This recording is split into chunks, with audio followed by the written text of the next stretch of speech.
Dear listeners, a new day and a new story to discuss. Today, I'm going to tell you a story that interests me. Listen and write down what you think about this situation. I'm interested in your opinions. The morning dawned gray, the sky an unending blanket of clouds that promised rain but withheld its mercy. I stood there, on the decrepit platform of a small, scarcely remembered station in a town that had become a sanctuary from the chaos of city life. Beside me was Alex, my steadfast friend and companion in countless escapades, his fishing gear slung carelessly over his shoulder, a mirror to my own. The air was thick with the scent of impending rain, the kind that spoke of endings and beginnings all at once. Man, this weather could put a damper on anyone's spirit, Alex broke the silence, his voice tinged with a lightness that belied the solemnity of the sky above. I chuckled, but it was hollow, the sound lost to the vast, open expanse that lay before us. You'd think, I replied, my gaze fixed on the horizon, where the gray sky melded seamlessly with the distant hills, but somehow it feels right. A fitting end to our getaway. Our fishing trips were never really about the fish. They were escapes, brief interludes from the relentless grind of daily life, moments when we could pretend that the world beyond this town, with its untouched nature and serene lake, didn't exist. Yet, as our weekend drew to a close, a part of me wished we could stay lost in this simplicity forever. You're quiet today, Alex observed, his keen eyes studying my face. Everything all right? The question hung in the air, a bridge to conversations we had avoided. I sighed, the weight of unspoken thoughts heavy on my shoulders. Just thinking about going back, you know? The office, the noise, the never-ending cycle. It's suffocating. Alex's face softened, his usual jest replaced with understanding. We could always ditch it all, you know. Run away from the city for good. The idea, absurd as it was, sparked a fleeting sense of rebellion within me. And do what? Live off the land? Become fishermen for real? I joked, but part of me lingered on the thought, tempted by its wildness. Why not?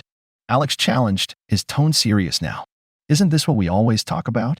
Finding peace, escaping the madness? I looked away, the conflict within me growing. The truth was, I had considered it more than once.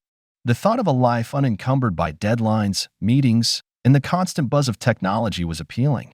But then reality would set in, the responsibilities, the expectations. It's not that simple, Alex. There's Sarah, the kids.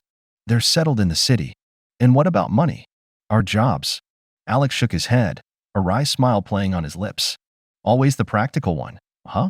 But seriously, think about it. We're not getting any younger.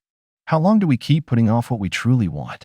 His words struck a chord, echoing my own inner turmoil. I had everything, a loving family, a successful career, yet there was a void, a sense of unfulfillment that these weekend trips could only momentarily fill. Maybe you're right, I conceded, the admission feeling like a betrayal of my own carefully constructed life. But it's not just about what I want. There are others to consider. The conversation drifted then, to less contentious topics, but the seed was planted.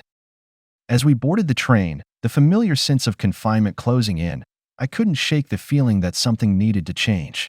The journey back was silent, each of us lost in our own thoughts, the rhythmic clack of the tracks a reminder of the inevitable return to reality. It was then, in the quiet contemplation of what lay ahead, that an ancient figure appeared beside me. Her presence was unexpected, a stark contrast to the emptiness of the train. With her came a sense of timelessness, as if she had stepped out of a different era, her eyes holding stories of lifetimes long past. Excuse me, dear. Her voice was a whisper, a gentle breeze that seemed out of place in the stale air of the train. Could you spare a moment for an old soul? I turned, startled by her sudden appearance. Of course, I found myself saying, drawn in by the depth of her gaze. How can I help you? Her request was simple, yet strange, a plea for assistance that felt like a riddle wrapped in a mystery. And as our conversation unfolded, her words weaving a tapestry of warnings and prophecies, I felt the ground shift beneath me. The gray day had taken an unexpected turn, leading me down a path I hadn't anticipated, towards a future that suddenly seemed both daunting and inevitable.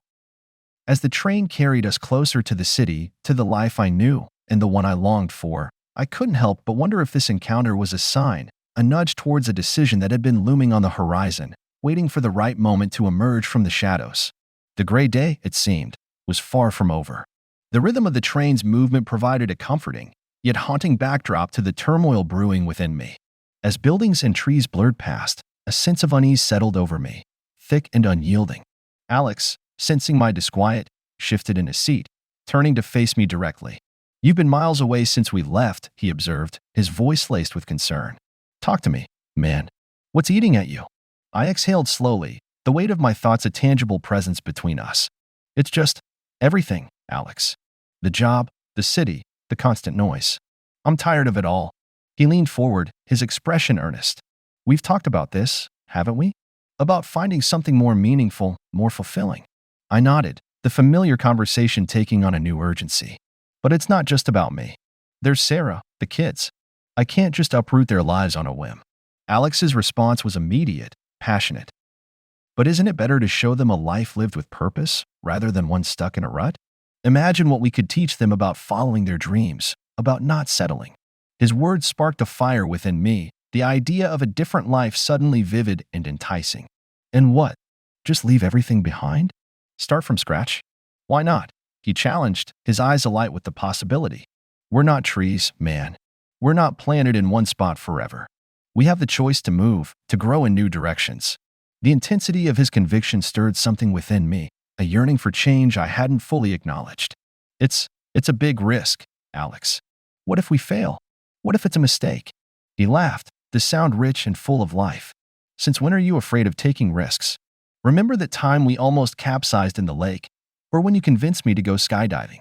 I couldn't help but smile at the memories, the adrenaline-fueled moments that had defined our friendship. Those were different. They were controlled risks. "And this isn't?" Alex countered, his gaze unwavering. "We plan, we prepare. We don't jump without a parachute, but we still jump, right?" The analogy struck a chord, the idea of leaping into the unknown with the assurance of a safety net below. But what about the practicalities? The house, the job, the kids' school.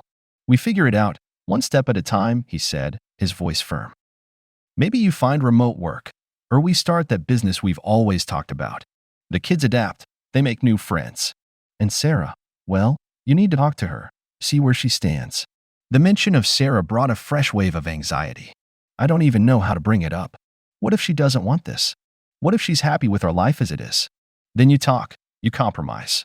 Maybe you find a middle ground, a way to incorporate more of what you love into your current life. Or maybe, just maybe, she's been waiting for you to suggest a change. The conversation veered then into the realm of possibilities, of dreams we had shelved in the pursuit of stability. Alex's enthusiasm was infectious, his belief in the feasibility of a different life a beacon in the fog of my uncertainty. As the train neared our stop, the city skyline coming into view, the contrast between the life I had and the one I imagined sharpened. The conversation with Alex had opened a door I had long tried to keep closed, the idea of change no longer a distant notion, but a tangible, if daunting, possibility. The train's slowing momentum mirrored the racing of my thoughts, the dialogue with Alex a catalyst for a series of decisions that loomed large on the horizon. As we stepped off the train, the city's cacophony enveloping us once more, the weight of our conversation settled around me, a challenge and an invitation to envision a different path. And as I made my way home, the echo of our discussion accompanying every step, I knew that this was just the beginning. The real conversation, the one that could alter the course of our lives, lay ahead, with Sarah, with the kids, with myself. The uncertainty was daunting, but for the first time in a long while, the flicker of hope, of potential for something more, ignited within me, pushing back against the grayness of the day. The train, a steel beast that had carried us away from our temporary haven, now seemed like a cage, hurtling towards a life I wasn't sure I wanted anymore. Alex, lost in his own thoughts, provided silent companionship as the landscape outside transitioned from open fields to the encroaching sprawl of the city. The tranquility of nature was replaced by the looming specters of buildings, each one a testament to the life I led, a life that now felt more like a sentence than a choice. As I leaned against the cool glass, trying to reconcile my desires with my responsibilities, the train lurched slightly, a prelude to its final deceleration. It was then, amidst my swirling thoughts, that she appeared, not with fanfare or spectacle, but quietly, as if materializing from the very air itself. An elderly woman, her frame bent with age, yet carrying an undeniable presence. She settled into the seat beside me, her movements deliberate, imbued with a sense of purpose that belied her frailty. "Excuse me, dear," she began, her voice a fragile whisper that seemed to cut through the din of the train. "Could you spare a moment for an old soul?" Her eyes, pale and penetrating, fixed on mine, and I found myself nodding, ensnared by the depth of her gaze. "Of course," I replied, my voice sounding foreign to my own ears. "How can I help you?" It wasn't her request that startled me, it was the normalcy of it, juxtaposed against the inexplicable feeling that this was no ordinary encounter. She smiled, a gesture that seemed to carry centuries of wisdom. "I seek no material aid," she said, her gaze never leaving mine, "but rather to offer you a glimpse of what may come." Her words, cryptic and laden with mystery, sent a shiver down my spine. The train, its steady rhythm now a distant echo, seemed to fade into the background, leaving only the two of us in a bubble of suspended time. "What do you mean?" I asked, my curiosity piqued despite the surreal nature of our interaction. "You stand at a crossroads," she continued, her voice gaining strength. "The path you choose will shape not just your destiny, but those of the ones you hold dear." The mention of my family, my Sarah and the kids, brought a rush of emotions. Concern, fear, and a burgeoning sense of determination melded within me. "But how? How do you know this?" The question left my lips before I could restrain it, my skepticism battling with the part of me that yearned to believe. The old woman reached out, her hand trembling yet surprisingly warm as it enveloped mine. "I have walked this earth for longer than you can fathom, seen the threads of fate weave together in patterns both intricate and volatile. Yours is a thread that glows brightly, fraught with potential and peril." Her touch, featherlight, seemed to imbue me with a sense of clarity. The doubts that had clouded my thoughts began to dissipate, leaving a singular focus. I needed to protect my family, to make the right choices for their future and mine. And what should I do? The urgency in my voice surprised me. I was a man grounded in reality, yet here I was, seeking guidance from a stranger whose very presence defied explanation. "The answer lies within you," she said, releasing my hand. "But heed this warning. The decisions you make will ripple through time, affecting those you cherish in ways you cannot yet comprehend. Choose wisely, for once set in motion, the currents of fate are relentless." Her words hung in the air, a prophecy veiled in ambiguity yet imbued with a truth I couldn't deny. I was about to respond, to delve deeper into the enigma she presented, when a sudden noise from the corridor drew my attention. Turning back, I found her seat empty, as if she had vanished into thin air. "Did you see where the old woman went?" I asked Alex, my voice tinged with confusion. "What old woman?" he replied, his brows furrowing in concern. "You've been staring out the window for the past 10 minutes, man. Are you okay?" I opened my mouth to explain, to try and make sense of the encounter, but words failed me. Had it been a figment of my imagination, a byproduct of my inner turmoil? Or had I truly been visited by a messenger of fate, a guide sent to steer me through the tempest of my own doubts? The train rolled into the station, the screech of metal on metal pulling me back to reality.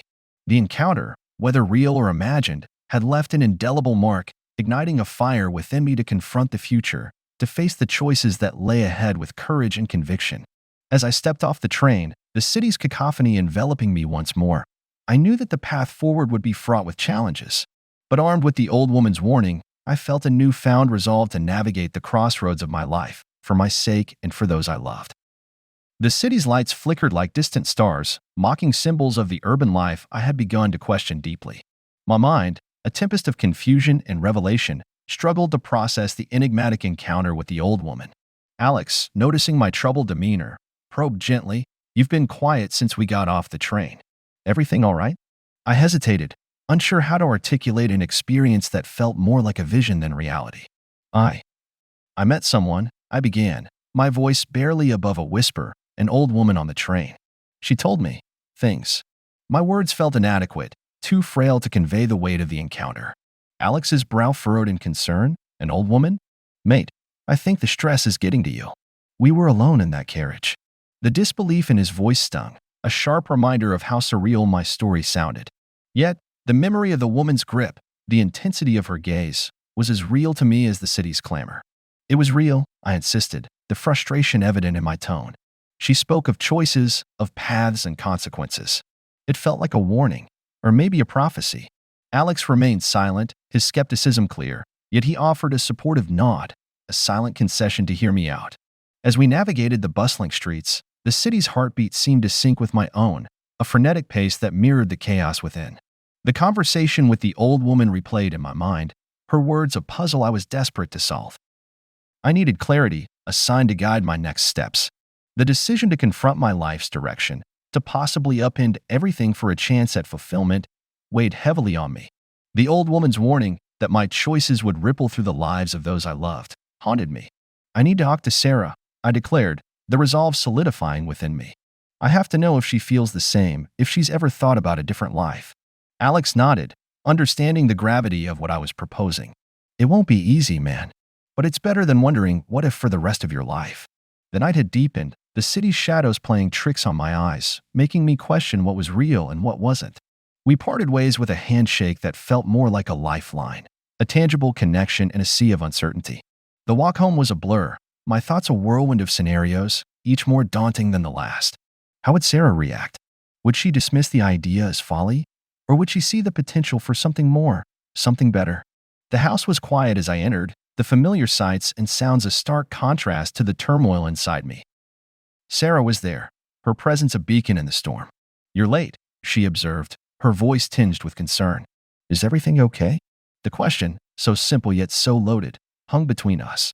This was the moment, the precipice on which my future balanced. I took a deep breath, the words I had rehearsed suddenly inadequate. "Sarah, I've been thinking," I began, my voice steady despite the pounding of my heart. "About us, our life here. Don't you ever wonder if there's more? If we're missing out on happiness?" Her eyes widened in surprise, a mixture of confusion and curiosity playing across her features. "What do you mean? Are you unhappy?" The question cut deeper than I expected. Was I unhappy? Or was I simply unfulfilled, caught in the inertia of a life that no longer fit? "It's not about happiness," I clarified, choosing my words with care. "It's about fulfillment, about living a life that's true to who we are." I met someone today, an old woman on the train. She made me realize that we're at a crossroads, and the choices we make now will define our future. Sarah listened intently, her initial surprise giving way to a thoughtful silence. I poured out my heart, sharing the old woman's words, my fears, and my hopes for us, for our family. The conversation that followed was raw and revealing, a cathartic release of dreams deferred and desires unspoken. We delved into the depths of our aspirations, confronting the reality of our existence versus the potential of the life we could build together. It was a revelation, not just of my own yearnings, but of Sarah's too. She shared her own doubts, her own longing for a change that she had buried beneath the responsibilities of our daily lives. The night stretched on, our dialogue a bridge between the life we knew and the one we dared to imagine. There were no easy answers, no clear path forward, but the act of opening up, of sharing our deepest fears and desires, was a step towards something new, something unknown. The revelation that night was not just about the possibility of change, it was about the strength we found in each other, the realization that together, we could face the uncertainties of the future, armed with the knowledge that whatever path we chose, we would walk it together. As dawn broke, casting a soft light through the windows, the world outside seemed different, as if reflecting the shift within us. The decision to upend our lives for a chance at fulfillment was daunting, but for the first time, it felt possible, tangible even. The old woman's encounter, whether a figment of my stressed mind or a genuine omen, had ignited a spark, propelling us toward a future that, while uncertain, promised the possibility of true happiness. The road ahead was unclear, fraught with challenges and sacrifices, but as Sarah and I sat together, watching the sunrise, a sense of peace settled over us. The revelation had opened our eyes to the potential of a life lived on our terms, and though the journey would be long and arduous, we were ready to take the first step, together. The journey back to our city, a metropolis that had always felt like home, now seemed foreign, almost hostile. The train, once a cocoon of comfort, felt like a prison transporting me back to a life I was no longer sure I wanted. Each click-clack of the tracks against the wheels was a countdown to a reality I wasn't ready to face. Alex, who had been my confidant and partner in countless adventures, sat across from me, his face etched with concern. "You've made a decision, then?" he ventured, breaking the heavy silence that had enveloped us since we left the station. I nodded, the weight of my choice pressing down on me. "I have to talk to Sarah, really talk to her. It's not just about escaping the city anymore. It's about finding a life where we're not just surviving, but thriving." He placed a reassuring hand on my shoulder. "Whatever you decide, man, I'm here for you. You know that, right?" I managed a half smile, grateful for his unwavering support. "I know, Alex. Thanks." The city skyline came into view, the towering buildings a stark reminder of the life I had built within its confines. My heart raced, a tumult of hope and fear swirling within me. How would Sarah react? Would she understand my yearning for a different life? or would it drive a wedge between us? As the train pulled into the station, the familiar sights and sounds of the city enveloped me, a sensory overload that felt both comforting and suffocating. The hustle and bustle of the crowd, the cacophony of traffic, the relentless pace of urban life, it all seemed amplified, as if the city was challenging my resolve. Stepping off the train, I felt like a soldier returning from battle, weary and uncertain. The weight of my impending conversation with Sarah hung over me like a storm cloud, threatening to unleash a deluge of emotions. The walk home was a blur, my mind preoccupied with rehearsing what I would say to Sarah. How could I explain the encounter with the old woman, the profound effect it had on me, without sounding like I was losing my grip on reality? As I approached our house, the sight of it, a symbol of the life we had built together, filled me with a mix of affection and apprehension. I hesitated at the door, gathering my courage before stepping inside. Sarah was in the kitchen, her back to me as she cooked dinner. The familiar scene, one that had played out countless times before, suddenly felt charged with significance. "Hey," I said, my voice sounding strained even to my own ears. She turned, a smile lighting up her face. "Hey, you're back. How was the trip?" The casualness of her greeting, the normalcy of the moment, made my heart ache. "It was enlightening," I replied, choosing my words carefully. Sarah frowned, sensing the seriousness in my tone. "What's wrong? You seem different." I took a deep breath, the words I had rehearsed suddenly inadequate. "Sarah, we need to talk. About us, about our life here. There's something I need to share with you." Her smile faded, replaced by a look of concern. "Okay, let's talk. What's on your mind?" The conversation that followed was unlike any we had had before. I poured out my heart, sharing my feelings of restlessness, my desire for a change. I told her about the encounter with the old woman, her cryptic message, and how it had sparked a fire within me to seek a life of meaning and fulfillment. Sarah listened quietly, her expression a mix of surprise, confusion, and, to my relief, understanding. "I had no idea you felt this way," she said softly. "I mean, I know we've talked about being tired of the city, but this is something else." The honesty of our exchange, the vulnerability we both showed, felt like a breakthrough. For the first time, we were truly seeing each other, acknowledging the unspoken dreams and desires that had been buried beneath the routine of our daily lives. As we talked, the idea of leaving the city, of starting anew in a place where we could reconnect with what truly mattered, began to take shape. It was a daunting prospect, fraught with uncertainty and risk, but for the first time, it felt possible. The return to our city had marked the beginning of a new journey, one that would require courage, sacrifice, and an unwavering belief in the possibility of a better life. Sarah and I stood at the threshold of change, hand in hand, ready to face the unknown together.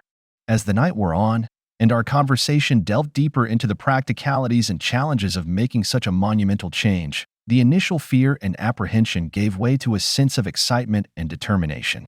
We were embarking on an adventure, one that promised not just a change of scenery, but a transformation of our very lives. The city outside, with its relentless energy and noise, seemed less oppressive now, more like a backdrop to the beginning of our story rather than the entirety of it. As Sarah and I made plans, discussed options, and dared to dream of a different future, the sense of being trapped, of being stuck in a life that no longer fit, began to dissipate. The return had been the catalyst, the moment that forced me to confront the truth of my desires and to share them with Sarah. It was a turning point, a departure from the path we had been on, leading us towards a horizon filled with promise and potential. As we finally went to bed, the city sounds a distant hum. I felt a peace I hadn't known in years. The journey ahead would be challenging, filled with unknowns and uncertainties, but we would face it together, united in our pursuit of a life that was truly our own. The return, I realized, was not just a physical journey back to the place we called home, but a return to ourselves, to the dreams we had shelved and the desires we had suppressed. It was the first step on a path that would lead us not just to a new location, but to a new way of living, of being. And as I drifted off to sleep, the city's energy no longer felt like a cage, but like a reminder of the infinite possibilities that lay ahead. The return had marked the end of one chapter of our lives, but it was also the beginning of something new, something extraordinary. Dawn greeted me with a mix of apprehension and anticipation. The night had been restless, a constant battle between fear of the unknown and the excitement of potential change. Today was the day I had to make the decision. Not just any decision, but one that would alter the course of our lives forever. Sarah was already up, her silhouette framed against the morning light as she prepared breakfast. The normalcy of the scene belied the tumultuous conversations that had filled our home the previous night. Today, the air was charged with an unspoken question. What comes next? I joined her in the kitchen, the aroma of coffee providing a semblance of comfort. Good morning, I said, my voice betraying the sleepless night.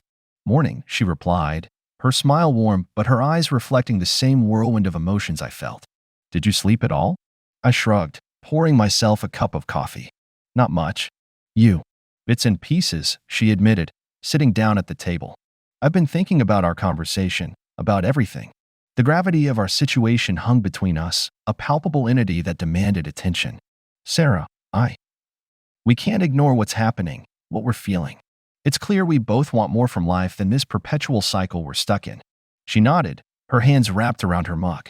I know, and I've been scared to admit it, even to myself.